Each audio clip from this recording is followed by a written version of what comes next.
बिस्मिल्लाहिर्रहमानिर्रहीम। आज हम 11वीं क्लास का पहला सबक है बटन बटन हम पढ़ने वाले हैं जी। तो सबक पढ़ने से पहले शॉर्टकट मैं बताऊंगा। हम मुश्किल अल्फाज के जो मानी है वो हम देखेंगे और हमारा तरीक़ेकार ये होगा, ज़रा इधर मुतवज्जो हो जी। हमारा तरीक़ेकार ये होगा कि अल्फाज मानी हम याद करेंगे, अल्फाज के मानी, फिर हम उनकी जो ट्रांसलेशन है यानी इंग्लिश का जो लफ्ज़ है उसका जो सिनोनिम्स है इंग्लिश में ही हम याद करेंगे। फिर एंटोनिम्स भी हम याद करेंगे जिनके आते हैं, ताकि हमारी जो वोकेबलरी है उसमें भी इजाफा हो। ठीक है।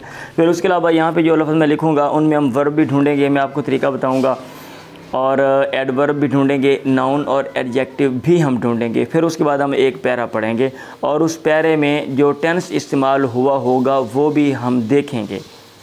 अगर आप ये बेसिक चीज़ें आप कर लेते हैं, आप मशक कर लेते हैं, वो दरवाज़ा बंद कर, अगर आप ये बेसिक चीज़ें आप कर लेते हैं और ये मशक करते हैं तो फिर मैं उम्मीद करता हूँ कि अगर आप 11वीं 12वीं ऐसे कर लेते हैं ना तो आप बाआसानी BA आप कर लेंगे और आप ख़ुद कफ़ील बन जाएंगे, आप ख़ुद कफ़ील बन जाएंगे। ठीक है। तो चलें जी, सबसे पहले देखें, इधर मुतवज्जो। पैकेज का माना है बंडल, और बंडल को बंडल पार्सल इंग्लिश में आपने याद करना है पार्सल। सील्ड का माना मोहर ज़दा, मोहर लगा हुआ। क्लोज्ड अप इंग्लिश में इसका जो सिनोनिम्स है वो है क्लोज्ड अप, और इसका जो एंटोनिम्स है वो है अनसील्ड। जहाँ पे मैंने एंटोनिम्स लिखे हुए हैं ना वो मैंने उनके नीचे लिख के यहाँ पे मैंने लाइन लगा दी है, इधर उधर नहीं लगाई, यहाँ पे मैंने लगा दी बताने के लिए कि ऊपर नीचे लिखे हुए हैं, ऊपर सिनोनिम्स हैं और नीचे एंटोनिम्स हैं। और यहाँ पे देखें, चॉप्स टुकड़े, बिट्स, इधर देख लें भाई, बाद में लिख लें, सब्र कर लें ना, सब्र कर लें। चॉप्स टुकड़े, बिट्स, ब्रॉयलर चूल्हा, स्टोव, फैसेंड कहते हैं, टी नहीं पढ़ना, फासेंड, और जुड़ा हुआ फिक्स्ड, और लूज़ ना जुड़ा हुआ लूज़, फोल्डेड तयशुदा, टर्न्ड, एक्सटेंडेड। टर्न का मतलब तयशुदा और एक्सटेंडेड का मतलब जिसको तय ना किया गया हो, फैलाया गया हो। बॉटम निचला हिस्सा, अंडरनीथ, और इसका जो एंटोनिम्स है वो टॉप, अंडरनीथ नीचे, टॉप ऊपर। ऐसे कॉल ऑन मुलाकात करना, विज़िट, बिसाइड नज़दीक, नियर, और इसका जो एंटोनिम्स है वो है बियॉन्ड, परे, दूर। काउच सोफ़ा, SOFA सोफ़ा, और हॉलवे राहदारी, एन एंट्रेंस हॉल। रिमूव उतारना, टेक ऑफ उतारना, और पुट ऑन रखना, पुट ऑन किसी चीज़ के ऊपर रखना। इंक्वायर पूछना, आस्क। नेगलेक्ट ना पूछना, नज़रअंदाज कर देना। पोलाइटली शाइस्तगी से, जेंटली इम्पोलाइटली। अब इसमें जो वर्ब हैं, सबसे पहले जहाँ तर्जमा करने में ना का लफ्ज़ आए, करना वो वर्ब होगा। ये बता रहा हूँ तर्जमे में जो अल्फाज लिखिए, देखें यहाँ पे मुलाकात करना ये वर्ब है और उतारना ये वर्ब है। इसका मतलब ये है कि यहाँ पे सिर्फ 2 वर्ब आए हुए हैं, सुन लें। और वर्ब की जो लफ्ज़ वजाहत करता है, वर्ब की जो लफ्ज़ वजाहत करता है और कौन सा है, पूछना, सॉरी ये वाला, इंक्वायर, ये वाला। ठीक है। यहाँ पर रिलियंस स्टूडेंट बैठे हुए, उन्होंने मुझे इशारा कर दिया कि एक रह गया। अच्छा, और वर्ब की जो लफ्ज़ वजाहत करता है वो कौन क्या होता है, एडवर्ब। और एडवर्ब एडजेक्टिव की वजाहत भी करता है और एडवर्ब की वजाहत भी करता है। एडवर्ब की वजाहत भी करता है। ठीक है, वो मैं आगे जैसे जैसे हम आगे चलेंगे मैं आपको समझाऊंगा। तो यहाँ पे जो एडवर्ब है वो अमूमन जो उसकी अलामत होती है वो LY एंड पे आ रहा होता है, LY। तो यहाँ पे LY कहाँ पे आ रहा है, इधर किसी के एंड पे LY आ रहा है, यहाँ पे नहीं आ रहा, और यहाँ पे आ रहा है, यहाँ ये इधर आ रहा है। तो ये जो है ना, शाइस्तगी से, पोलाइटली, ये एडवर्ब है। और सुन लें, और इसका जो आगे सिनोनिम्स लिखा हुआ है, जेंटली ये भी एडवर्ब है, और इम्पोलाइटली ये भी एडवर्ब है। ठीक है। अब एडजेक्टिव, नाउन क्या होता है, नाउन वो होता है कि आपके ज़हन में कोई तस्वीर आ जाए। अगर आप लफ्ज़ पढ़ते हैं ना, आपके ज़हन में क्या आ जाए, कोई तस्वीर आ जाए। बंडल, पैकेज, आपके ज़हन में तस्वीर आ गई है तो लिहाजा पैकेज जो है ये नाउन है। और टुकड़े, आपके ज़हन में तस्वीर आई है, चॉप्स। चूल्हा, ब्रॉयलर, ये नाउन है। जुड़ा हुआ और तयशुदा, जुड़ा हुआ, क्या जुड़ा हुआ, तयशुदा, क्या तयशुदा सवाल पैदा होता है, कोई ना कोई चीज़ साथ होनी चाहिए। ये एडजेक्टिव है, ये क्या है, ये एडजेक्टिव है। हाँ जी, ये वाला और ये वाला एडजेक्टिव। और सॉरी, ये वाला और ये वाला।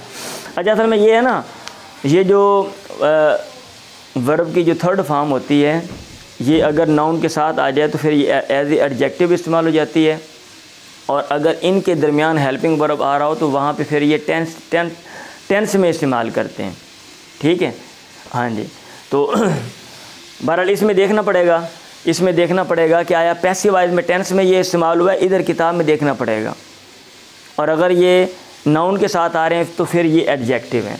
अब ये देखें, बॉटम, निचला हिस्सा कंसेप्ट है ना, बॉटम, ये भी नाउन है। ऐसे ये तो प्रेपोजिशन है ना, बिसाइड, करीब। काउच, सोफ़ा, ये भी नाउन है। हॉलवे, ये भी नाउन है। और बाकी हमने कर लिए हैं। तो ये चीज़ें आपने ज़रूर देखनी है जी। कोई भी चीज़ पढ़ने से पहले आप उसमें नाउन ढूंढें, वर्ब ढूंढें, एडवर्ब ढूंढें, एडजेक्टिव ढूंढें, फिर उसके बाद टेंस भी ढूंढें। अभी मैं एक जुमला पढ़ूंगा और उसमें हम देखेंगे कौन सा टेंस है। बटन पहला है। और ये जो सबक है ये लालच के बारे में है कि लालच बुरी बला है। और उन्होंने एक मसनूई स्टोरी लिख दी है कि भाई एक औरत से कहा गया कि आप बटन दबाओ, कोई बंदा मर जाएगा और आपको कितने पैसे मिल जाएंगे। उसके खामद ने कहा नहीं, लेकिन उस औरत ने दबा दिया लालच में, पता नहीं कौन मरेगा, हमें कोई परवाह नहीं है, लिहाजा उसका अपना खामद मर गया। ठीक है, तो लालच बुरी बला होती है। जो बंदा दूसरे के सामने गड़क होता है वो बंदा ख़ुद भी उसमें गिरता है, गिरने का इम्कान है। The package was lying, bundle पड़ा हुआ था, बाय द फ्रंट डोर, सामने के दरवाजे के पास। फ्रंट डोर सदर दरवाजे के पास या बड़े दरवाजे के पास या सामने के दरवाजे के पास। अ क्यूब शेप्ड, एक मुकाब शक्ल का कार्टन, वो बंडल था। सील्ड विद टेप, जिस पे मोहर लगी हुई थी, जिसको बंद किया गया था टेप के साथ। देयर नेम एंड एड्रेस, उनका नाम और पता। प्रिंटेड बाय हैंड, जो हाथ से लिखा गया था। वो क्या था, वो ये, mister and missus Arthur Lewis, 217E 37 street, न्यूयॉर्क 10,016, ये उनका पता है। द पैकेज वॉज लाइंग, अब ये कौन सा टेंस है, ये माजी जारी का है, पास्ट कंटिन्यूस का है। द पैकेज वॉज लाइंग, आगे चलें। Norma picked it up, Norma ने उसको ऊपर उठाया। अनलॉक्ड द डोर, दरवाज़ा खोला। And went into the apartment, और अपार्टमेंट में चली गई। It was just getting dark, अभी अभी अंधेरा हो रहा था। नॉर्मा पिक्ड इट अप, ये कौन सा टेंस है, मादी मुतलक है, पास्ट इंडेफिनिट। अगर सब्जेक्ट के बाद वर्ब की सेकंड फॉर्म लगी हो तो वो मादी का टेंस होता है, वो आपको पता होना चाहिए। ठीक है, it was just getting dark, हाँ ये मादी जारी है, पास्ट कंटिन्यूस है। आफ्टर, तर्जमा कर दिया ना मैंने। After she had put the lamb chops in the broiler, बाद इसके कि वो रख चुकी थी द लैम्ब चॉप्स, छोटे गोश्त के टुकड़े, इन द ब्रॉयलर, चूल्हे में। शी सैट डाउन, वो नीचे बैठ गई। To open the package, bundle को खोलने के लिए। अब ये देखें, she had put the lamb chops, अब ये कौन सा जुमला है, ये मादी मुकम्मल का है, पास्ट परफेक्ट का है, हैड के साथ। शी सैट डाउन, ये कौन सा जुमला है, ये मादी मुतलक का है, पास्ट इंडेफिनिट का है। ठीक है, she sat down second form लगी हुई है। आप वर्ब, जहाँ भी वर्ब ढूंढें, इधर एक चीज़ मैं बताना भूल गया, जहाँ भी आप वर्ब ढूंढें आप उसकी जो तीनों शक्लें हैं वो ज़रूर देखें। और अमूमन दूसरी तीसरी शक्ल ईडी या डी के साथ आती है, लेकिन मुख्तलिफ भी होती हैं। तो डिक्शनरी जो है वो डिक्शनरी ज़रूर देखें, उसको कंसल्ट करें और उसमें वर्ब की जो तीनों शक्लें हैं वो याद करें। चलें, इनसाइड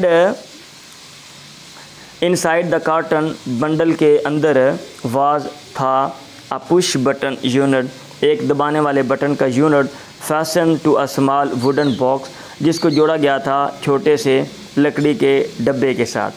अ ग्लास डोम, एक शीशे का डोम, क्या कहते हैं, मेहराबी शीशा था, आप यूँ कह लें, मेहराबी समझते हैं ना इस तरह का। कवर्ड द बटन, उसने बटन को ढांपा हुआ था। अब इसमें inside the carton was the push button, ये मादी मुतलक है, ये भी मादी मुतलक का एक अंदाज़ है। अ ग्लास डोम कवर्ड, ये भी मादी मुतलक है। A glass dome covered the button, past indefinite है।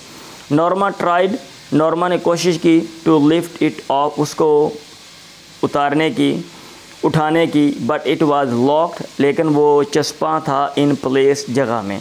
नॉर्मा ट्राइड, कोशिश की, ये मादी मुतलक है, past indefinite.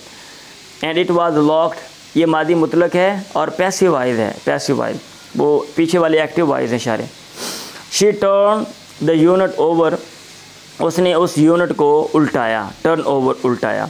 And saw a folded piece of paper, paper scotch taped to the bottom of the box, और उसने देखा एक तयशुदा टुकड़ा ऑफ पेपर, कागज़ का, स्कॉच टेप, जिसको शीशा टेप से जोड़ा गया था, to the bottom of the box, डब्बे के नीचे वाले हिस्से के साथ।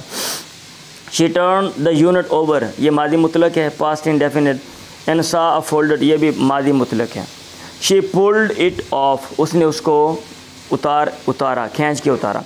Mister Steward will call on you at 8 PM, mister Steward आपको मिलने आएंगे, आपसे मुलाकात करेंगे 8 बजे। ये शी पुल्ड इट ऑफ, ये मादी मुतलक है। Mister Steward will call on you, ये मुस्तकबिल मुतलक है, फ्यूचर इंडेफिनिट।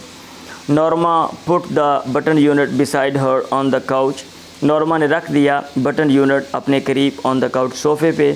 शी री रेड द टाइप नोट, उसने दोबारा पढ़ा लिखा हुआ नोट, स्माइलिंग, मुस्कुराते हुए। यहाँ तक मैंने अल्फाज मैंने तकरीबन लिखे हैं ना, कि आगे भी हैं, बल्कि नहीं आगे हैं, ठीक है, आगे भी मैं पढ़ता हूँ। अच्छा, अ फ्यू मोमेंट्स लेटर, चंद लम्हात के बाद, शी वेंट बैक, वो वापस गई, इनटू द किचन, किचन में, टू मेक द सैलड, सलाद बनाने के लिए। The door bell rang at 8 o'clock, दरवाजे की घंटी बजी, एट 8 o'clock, 8 बजे। आई विल गेट इट, मैं देखती हूँ। Norma called from the kitchen, Norma ने किचन से आवाज़ लगाई। Arthur was in the living room, Arthur बैठक में था, रीडिंग, कुछ पढ़ रहा था। ये सारे जुमले मादी के हैं। A few minutes later she went back, मादी मुतलक है। द डोर बेल रैंग, मादी मुतलक है, पास्ट इंडेफिनिट है। आई विल गेट इट, ये मुस्तकबिल मुतलक है, फ्यूचर इंडेफिनिट है। नॉर्मा कॉल्ड फ्रॉम द, ये मादी मुतलक है। Arthur was in the living room, ये भी मादी मुतलक है, ठीक है। There was a small man, वहाँ पे एक छोटा सा आदमी था। इन द हॉलवे, राहदारी में। ही रिमूव्ड हिज हैट, उसने अपना हैट उतारा, अपनी टोपी उतारी। As Norma open the door, जब नॉर्मा ने दरवाज़ा खोला। Missus Lewis, he inquired politely, उसने शाइस्तगी से पूछा, ये भी मादी मुतलक है। तो आपने तर्जुमा याद करना है, जुमलों के ऊपर आपने फोकस करना है, देखना है, अल्फाज के मानी याद करने हैं, मानी इंग्लिश उर्दू दोनों में याद करने हैं, और जिनके एंटोनिम्स मैंने आपको बताया वो एंटोनिम्स भी याद करने हैं, ठीक है। चलें।